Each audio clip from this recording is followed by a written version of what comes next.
अब इस वीडियो के अंदर हम देखेंगे कि अब थोड़ा सा चैप्टर की ओर देखते हैं हम कि लीनियर इक्वेशन हम समझ गए कि इक्वेशन क्या होते हैं और वेरिएबल्स क्या होते हैं हमारे, पोलिनोमियल और इक्वेशन के अंदर हमने डिफरेंस सीख लिया, वेरिएबल एक्सप्रेशन ये भी हमने सीख लिए।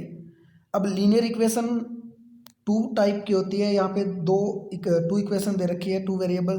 तो यहाँ से देखो आपको दिखाई दे रहा है फर्स्ट इक्वेशन दे रखी है जिसमें a1x plus b1 y plus c1 equal to 0, क्योंकि इक्वेशन है यहाँ पे इक्वल के वैल्यू, इक्वल में वैल्यू की जरूरत पड़ेगी या जीरो हो हमारा, ये कोई भी वैल्यू हो वही इक्वेशन कहलाती है हमारी। उसके बाद सेकंड इक्वेशन आपको दिखाई दे रही है, टू इक्वेशन दे रखी है। अब मेन चीज़ यहाँ पे ये है कि किसी भी इक्वेशन को सोल्व करने के लिए इन टू वेरिएबल, यदि उसके अंदर दो वेरिएबल्स दे रखे हैं तो उसको सोल्व करने के लिए हमारे पास दो ही मेथड होते हैं। एक तो होता है हमारा एल्जेब्रिक मेथड, ग्राफिकल मेथड, जिसमें हम ग्राफ के जरिए शो करते हैं। आप देखते हो ग्राफ, आप ग्राफ कॉपी आती है, उस पर ग्राफ बनाते हो, आपने 8th क्लास में भी बनाए होंगे, उसमें ग्राफ आप यूज करते हो, या मैथ के अंदर आपने मैथ की बुक के अंदर भी आपने देखा होगा, इस चैप्टर में भी आप देखोगे आप तो आपको ग्राफ दिखाई दे रखे होंगे उसमें। वो ग्राफ एक तो उस मेथड से हम जो हमारी linear equation in two variable होती है उनको सोल्व करते हैं। एक सेकेंड मेथड होता है एल्जेब्रिक मेथड। मैं फिर आपको बता देता हूँ कि किसी भी लीनियर इक्वेशन को इन टू वेरिएबल है जो, उनको सोल्व करने के हमारे पास मैक्सिमम दो मेथड होते हैं। एक तो होता है एल्जेब्रिक मेथड, एक होता है ग्राफिकल मेथड। ग्राफिकल मेथड आपको पता है, अब आगे आगे जैसे आप एंट्री करोगे, अभी आप सिर्फ यहाँ पे सीखोगे कि एल्जेब्रिक मेथड में क्या क्या होता है और उनको किस तरीके से सोल्व करते हैं, वो आप सीखोगे 10th क्लास के अंदर। तो यहाँ पे सेकंड मेथड जो हमारा वो एल्जेब्रिक मेथड है।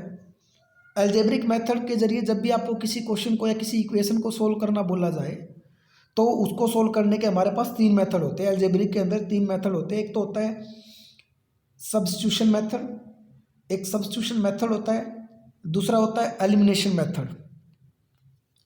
मेथड, और थर्ड होता है हमारा क्रॉस मल्टीपल मेथड। दोबारा फिर बता देता हूँ कि किसी भी इक्वेशन को सोल्व करने के लिए हमारे पास दो मेथड होते हैं, एक तो होता है ग्राफिकल मेथड, एक होता है एल्जेब्रिक मेथड। दो इक्वेशन दी जाएगी हमें, दो इक्वेशन।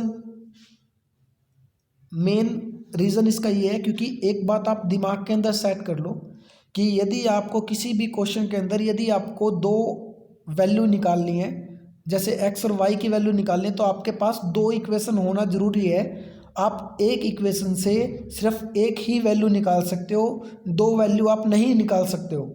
इसीलिए आपको दो वैल्यू निकालने के लिए आपके पास दो इक्वेशन होनी जरूरी है। इसलिए मैंने यहाँ पे क्वेश्चन में स्टार्टिंग में ही दो इक्वेशन ले रखे, फर्स्ट और सेकंड इक्वेशन। इस बात को आप नोटिस रखें, जब आपको सिर्फ x की वैल्यू निकालनी होगी तो आप सिर्फ एक ही इक्वेशन से काम चला लोगे, लेकिन अगर आपको दो इक्वेशन दो वैल्यू निकालनी है तो आपके पास मिनिमम दो इक्वेशन होनी जरूरी है, तभी आप वहाँ पे x या y की वैल्यू आसानी से निकाल सकते हो, नहीं तो आप कोई सॉल्यूशन नहीं है। और उनको भी सोल्व करने के दो मेथड है, ग्राफिकल और एल्जेब्रिक।